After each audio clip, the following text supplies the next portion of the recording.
Hello, I am seated to do 2 film videos in a row, but obviously you're only going to get the first one now. But I'm so ready to talk about all of these films because they've just been fizzing up in me for like the last couple of months, and I haven't had a chance to actually sit down and film, so here we go. So as you can probably tell from the title, this video will be my 6th installment of my favourite first watches series that I started in 2021, so this will be the last installment of 2021, and you'll be pleased to hear that I'm carrying this on into 2022. I've had so much fun rounding up my films like bi-monthly, and I was really nervous that like no one would want to watch these videos because obviously my channel is primarily bookish, and I think in my last couple of installments I made a few self-deprecating jokes of like the series only I care about, but like on the last one a bunch of people commented saying that they really enjoyed them too, and that just made me very happy. And I know it's not all about like external validation, but it really does help when I know that people are enjoying the content that I spend a lot of time making. So if you have commented on these videos and you are enjoying my film content, it really is appreciated. So I cannot wait to round up November and December and then talk about my favourite films of the entire year, which will be in a separate video soon. So let's bring out the stats. In November I had 16 first watches and 1 rewatch, and then in December I had 17 first watches and 5 rewatches. And looking at this statistics list, it's quite funny to see like the whole year in review, because you can definitely tell that for some reason when it hits like September I just start watching a bunch of films. Like the last 4 months of the year I've been in double digits for like new watches, and earlier in the year was not so much, maybe because earlier in the year we were in lockdown and I was probably sad and depressed or whatever. But despite the fact that I watched a lot in November and December, it was actually really quite hard to come up with a top 10 list, because I just ended up watching a lot of shite. Like I watched a lot of really bad Christmas movies because I was in the mood for that, and I had fun watching them, but just I'm not going to put them on a top 10 list of my like favourite ever watches in the last 2 months. So it just was a little bit hard to like whittle down the list, but I finally did it and I'm good to go. But in case you're curious on what my rewatches were for those last 2 months, they were Dune, Spider-Man 1 and 2, the Tobey Maguire ones, Harry Potter and the Half-Blood Prince, Love Actually because of course, and Little Women because of course it was Christmas, you know. So let's kick off my favourite first watches for November and December, and number 10 is actually shared by 2 movies because I was looking at them and I couldn't decide which one I preferred more, so I thought, you know what, you can just share the top 10 slot, and that is Secret Window and Not Another Teen Movie, which are obviously very different films, and neither of them are particularly good, but I just couldn't deny how much fun I had while watching them. So let's start with Secret Window, which is an adaptation of a Stephen King story that I wasn't familiar with. Stephen King has written so much, and I actually have only read The Shining, but I've seen a lot more adaptations than just The Shining, so I'm quite familiar with his themes and his tropes and the kind of things that he comes back to quite a lot. So in Secret Window we're following this author, because of course, who is in an abandoned cabin in the woods, because of course, and one day this very creepy man shows up, because of course, and he accuses the writer, played by Johnny Depp, that he has plagiarised a short story that he had written earlier. And Johnny Depp's character obviously denies this quite violently, and there's just this weird tension and this weird threat of violence, and it just sort of builds up throughout the film to a frankly silly finale. And it's one of those movies where if you go in expecting something really good, something really slick, something really clever, you will be disappointed. But if you go in like me and B did when we watched it together, expecting something silly, something fun, you expect to have a good time, you'll have a great time. And that's similarly how I felt with Not Another Teen Movie, which is a parody of teen movies. So if you go into it expecting again a very slick, very clever, very elevated humour, you're not going to get that. This is very much like bottom of the barrel, very stupid jokes, but they do hit. And they make fun of all of the tropes that we're familiar with in teen movies, like the makeover trope, the like suddenly you take off a girl's glasses and she's like, oh my god, she's so pretty, how did we not see this before? All of those silly things that you love, they're all in there, and it's Chris Evans' screen debut. This is his first ever feature film that he was in, and he is impeccable in it. It's very silly, very stupid, and you do feel a bit dumb for laughing at it, but it is just silly and it's fun and it's good humour. And I think it's one of those parodies that kind of is lovingly poking fun. I don't think it's like mean-spirited, so I just had a good time, and being a lover of teen films, I could laugh along with all of the sort of like jokes and tropes and all of that. And it's a very similar energy for the number 9 slot, which is After We Fell, a god-awful film. but I cannot deny how much fun I have watching these movies and how much I look forward to them, and literally they end up being some of the most anticipated of the year. There's only going to be one more and I'm sad about it. So in case the 2014 fanfiction Tumblr era passed you by, and if it did, you're very lucky. I was not so lucky. The After series is originally a fanfic on Wattpad, which was about Harry Styles, now Hardin Scott because they had to change the name, but it was an AU of Harry Styles set at university, and he's like this bad boy and he just acts like a bit of a dick, but you know, he looks like Harry Styles so he gets away with it, and whatever. It's silly, it's very silly, it's very bad. And now there are 3 movies of that, and there's gonna be a 4th, and they are so bad. Like, I just cannot tell you. Like, the acting, not great. The script, not great. The plot, not great and problematic. But it's just not worth your energy critiquing it because it's just so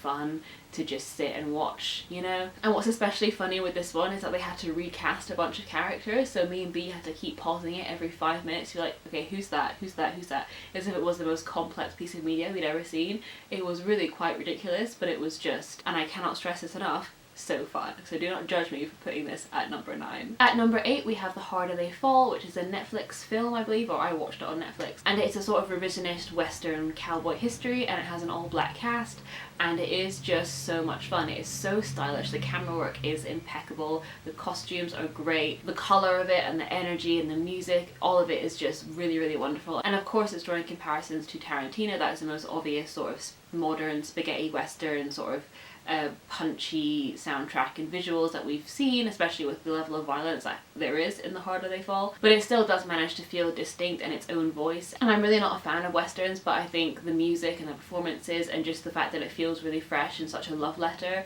to that genre, it just charms you really easily, and I really, really enjoyed it. And at number 7 we have Tick Tick Boom, which is I believe Lin-Manuel Miranda's film directing debut, and as you'd expect from the creator of Hamilton and In the Heights, Tick Tick Boom is a love letter to the creative arts and just musical theatre in general. So in this film, Andrew Garfield is playing Jonathan Larson, who is the composer and creator of musicals like Tick Tick Boom and Rent, and he wrote a lot about the struggles of being a creative and feeling like you have this ticking clock inside of you pushing you and pushing you to do these things, and that the older that you get, the smaller your window to create or do something or make something of yourself is getting. And Andrew Garfield is so wonderful in the role. He is so charming. He's such a watchable screen presence. Like, even when I've seen him in films or things that have not been very good, he is always the best part of them. He is just so compelling, and he's very much an actor at the top of his game, and I'm so excited to see all of the awards buzz that he's getting and the sort of resurgence that we've seen of like Andrew Garfield stans since Spider-Man came out, even though I loved those films back in the day and everyone thought I was stupid. But anyway,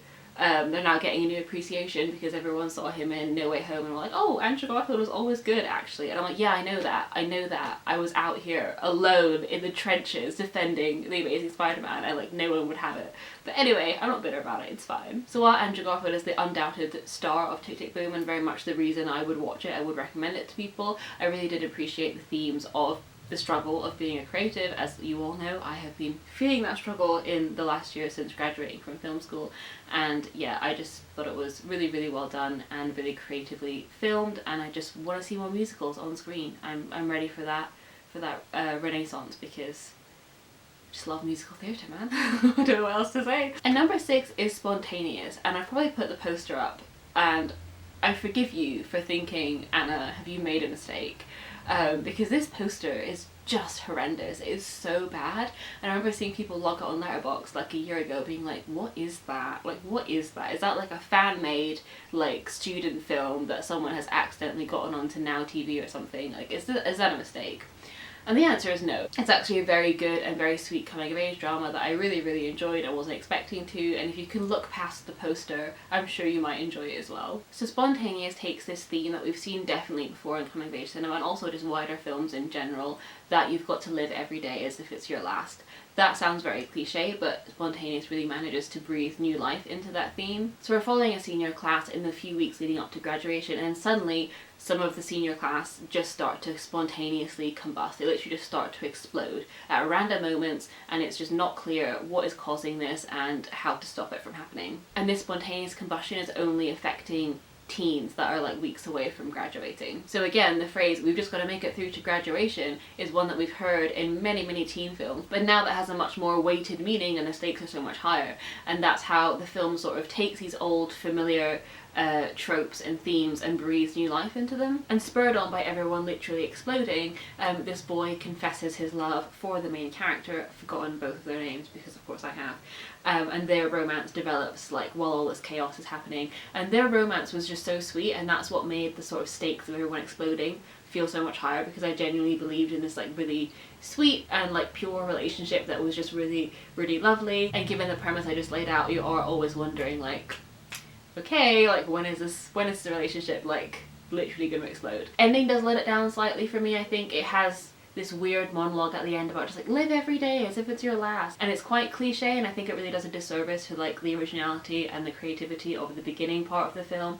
But I think it's still worth watching just because I like the concept and the performances are really good. And my number 5 pick was Encanto, which I was lucky enough to see in the cinema because I just wanted like big screen animation, and it was beautiful and gorgeous. And it made me so sad when I found out that Turning Red, which is Pixar's next film that was meant to be coming out in 2022 in cinemas, has just been relegated to Disney Plus, because animation on the big screen is gorgeous. Like, to see every single hair, every painstaking detail, every little thing on the big screen, it's what all those hours of effort and toil deserve, to, you know, be projected and celebrated in a huge cinema screen like that. And I'm just really sad that you know, Disney seemed to be shitting on Pixar, because Luca and Soul also came out on Disney Plus. They didn't get to be big screen releases, so I don't know what's going on there. But Disney's own films like Encanto and Raya and the Last Dragon or whatever, I think have had, you know, released in cinemas and then had a staggered release on Disney Plus. So I don't know what's going on there, but I'm mad about it. But anyway, Encanto I really enjoyed. I thought the music was great. It's Lin-Manuel Miranda, so I knew I was like primed to enjoy it. Animation, beautiful, and I thought it was just a really nice stripped back story. There's not too much going on. It's essentially a family drama and about healing and about generational trauma, and it really seems to have struck a chord with people, and I just really enjoyed it. I think it's gorgeous, and I'm excited to watch it again on Disney Plus, which I think is on now. And my number 4 pick was King Richard, which I really wasn't sure if I was going to enjoy. I went to see it at a preview screening at Cineworld, and I ended up coming out absolutely floored. It is a biopic that is a sort of, it's not a prequel, but it's about Venus and Serena Williams when they were kids, and about their dad Richard, who started to train them from when they were very young to be the tennis stars that we know today. And I don't really follow tennis. The only time I'm ever really interested is if Andy Murray is playing, because he's representing the home team, Scotland. But he's always British when he wins and Scottish if he loses in the UK, because xenophobia. So I really wasn't sure if the kind of sport biopic was going to be my thing, because I'm not a big sports person, but just the way this is performed is absolutely impeccable. The script is great, and Will Smith delivers an incredible performance as the father of Venus and Serena, and it really explores that unanswerable question, like, are heroes born or are they made? So, you know, people that are insanely talented, that set records, that are just these historic defining figures, are they just born that way and are always destined to be who they are from birth, or are they made and crafted by the people around them who sort of help them become who they are in the end? And there was some annoying discourse on Twitter about how calling the film King Richard and centering the film on the father instead of on Venus and Serena was like misogynistic, because it attributed their success to him and not to their own hard work. But I disagree with that. I think if you see the film, it's very clear that he is the driving force. He is the person that encouraged them to explore tennis, but the talent was always there, and they had talent from a very young age, and he just nurtured that, and he put them in places where that talent could be recognised. Because being from Compton, being from a lower income background, and also being not white, being black, was an issue for people in the sporting community, and he really worked to break down those barriers for his girls. And had he not done that, they would still be talented at tennis, but no one would be able to see it. So I don't think it erased the talent of the girls. I think that is, you know, very clear, and Venus and Serena are producers on the film, so I think if they weren't happy with how it had been portrayed, they would have said so. So I think it's a really compelling film, and even though you know where it ends up, you know that these girls are successful, you really are rooting for them, like from the opening frame, and I just had a great time. I thought it was amazing. And number 3 is The French Dispatch, because of course I had to have Wes Anderson on my favourite first watching is. He is just such a singular director. No one else makes films like Wes Anderson, and even when the films aren't perfect, I can forgive so much because he has such a unique and creative vision that I just think, wow, what a breath of fresh air, you know? And especially now when our cinema landscape is so full of, you know, reboots and remakes and just Marvel and Disney just dominating everything, and it's really, really hard for individual voices for original films to really come through and get the attention they deserve. So when Wes Anderson breezed through the door, it is just so welcome. And even though The French Dispatch is sometimes hard to follow, it's a lot. It's a series of, I believe, 3 vignettes, and you get hit with quite a lot. You know, the visuals are a lot, the script is a lot, the stories move very quickly, and then there's 3 of them, you know, it's quite a lot to take in. But even with that sort of assault to the senses, you just can't help but reveling in it because it is just so beautiful. And like I said, he's such a singular creator. There is no one else like him, and it is always just such a joy to see how his stories are on screen and to see how he imagines them. It's just really, really wonderful, and I'm so excited to watch this again. And my number 2 pick is Eternals, which is ironic because I just said how sort of tired we are, well I am, of like big budget Marvel and Disney dominating the box office and making it harder for original and indie films to get seen. But Eternals was fucking great. I loved it. I don't understand the amount of like meh reviews that it got. I really don't get it. It's true that the first third is a little bit info dumpy, but once you get past that, I just had such a great time. It is a Marvel movie that doesn't focus on scale and spectacle and like all these big budget CGI fights. It is a movie that focuses on the characters at the center. It's a movie about strategy and about ethics and about morals, and so many of the scenes are just the characters sitting around a table discussing how to proceed, and I loved it. I loved that. It felt so refreshing. It's a movie that has a deaf superhero, but it's not about the struggle of being deaf. It's a movie that has a gay superhero that's not about the struggle of being gay. It's a movie that has superheroes that aren't white because about fucking time, and it's not about the struggles of not being white. It's a movie that has people from Britain that are not just from England, that are from Scotland and Ireland and have different regional accents because those people exist. And it's a movie that celebrates all of that. We talk so much about the need for diversity and representation, but then so often when there is diversity and representation, people get accused of just box ticking. And this is a film that just doesn't do that. These people exist in the roles that they inhabit because that's just how people are. It's just so effortless in its depiction of diversity, and it's such a celebration of that, and I just loved it for that. And it just felt so different to every other Marvel film we've seen. I mean, we had a very brief sex scene on screen, and I'm just like, that's what we need. Like, you expect me to believe that the Avengers, looking the way that they do, like attractive people with cool superhuman powers, you expect me to believe that none of them like were attracted to each other, or none of them like wanted to bang each other. That's just... And I get that Marvel is skewed towards children. I think Eternals is still a 12, it's like not an explicit sex scene at all, but it was just very refreshing to feel like we had a film that wasn't sanitized, it wasn't toned down to just appeal to the widest market of people possible. It was a movie that felt authored and nurtured by Chloe Zhao, and I just thought it was wonderful, and I'm so excited for the second installment of Eternals. It's so good. And that brings me to my number 1 pick, which I didn't think it was going to be, is Spencer, because I adored Spencer, and it's surprising because I am quite anti-royal. I'm very anti the institution. I think it's outdated, I think it's outmoded, I think it's racist, and I think it shouldn't exist. And I'm definitely not one of the people that like idolize Princess Diana. I think she's an important historical figure. I think she's a very interesting woman, and I think it's very obviously heartbreaking what happened to her and how the institution made her feel.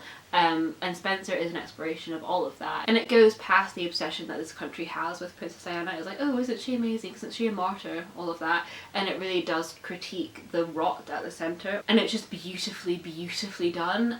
It's very, very gothic, which I wasn't expecting. There's this really gorgeous scene that has just stuck in my head since seeing it, where Diana sneaks out in the middle of the night from Sandringham, I think it's Sandringham, to go and visit her childhood home, which is like next door, and it's been boarded up by the Queen because they don't want her to go over there. And it's in the middle of the night, and she's going across this field in this beautiful, beautiful gown. She's holding a lantern, and there's fog rolling behind her, and then she looks at this abandoned house in the night with the fog, and it's just stunning. And the film does a lot of companions between Diana and Anne Boleyn, and just how throughout generations this institution, the monarchy, has failed women that have not conformed. But it's very, very subtle. It doesn't beat you over the head with like misogyny and royals are bad, even though that's ultimately what you come away thinking. But it's just so wonderfully designed, and Kristen Stewart is just magnificent in the role. She isn't really who would have come to mind if you were going to cast Diana like 5 years ago, but I just can't explain how well it works, and it is just